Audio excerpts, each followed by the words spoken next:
السلام علیکم، کیسے ہیں ناظرین؟ امید کرتا ہوں آپ سب خیریت سے ہوں گے۔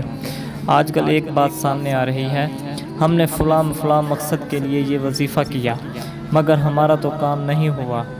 آپ نے کہا تھا فلاں مقصد اتنے دن میں پورا ہو جائے گا، اور پھر بعض اوقات لوگ بدگمانی بھی کر بیٹھتے ہیں، بس یہ عوام کو بے وقوف بنا رہے ہیں۔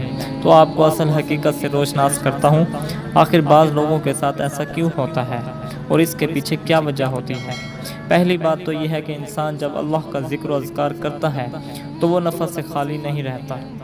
اگر آپ کو ظاہری نفع نہیں مل رہا تو آپ کو اللہ تعالیٰ کسی اور شکل میں ضرور نفع دے رہے ہیں، کیونکہ حضور صلی اللہ علیہ وآلہ وسلم کی حدیث ہے کہ جب بندہ اللہ تعالیٰ سے دعا کرتا ہے تو کبھی اللہ تعالیٰ وہی دے دیتے ہیں، تو کبھی اللہ تعالیٰ اس سے بہتر عطا کر دیتے ہیں، اور کبھی آپ کی دعاؤں کی وجہ سے اللہ تعالیٰ بہت سی آفتیں اور بلائیں ٹال دیتا ہے۔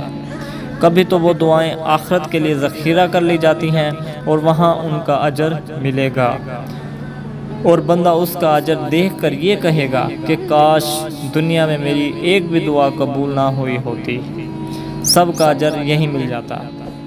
یہ جو وظائف ہم کرتے ہیں یہ اصل میں دعا ہوتی ہے جس کا نفع ضرور ہوتا ہے، لہٰذا اس پر تو ایمان اور یقین رکھیں۔ اب رہا جو مانگا وہ نہیں مل رہا، اس میں ضرور اللہ کی حکمت ہے۔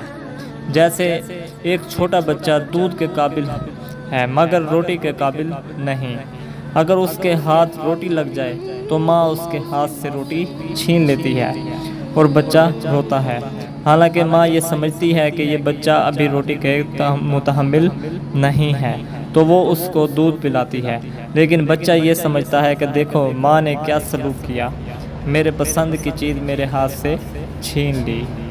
تو یہی حال بندے کا ہوتا ہے کہ اللہ تعالیٰ کے نزدیک ابھی اس چیز کا بہتر نہیں ہوتا، ابھی یہ استطاعت اور بڑھ جائے تب اللہ تعالیٰ دیں گے۔ اللہ تعالیٰ آپ کا حامی و ناصر ہو، اللہ تعالیٰ آپ کی اور میری مغفرت فرمائے، اللہ تعالیٰ آپ کی تمام حاجات نیک حاجات پوری فرمائے، آمین۔ جزاک اللہ خیرہ۔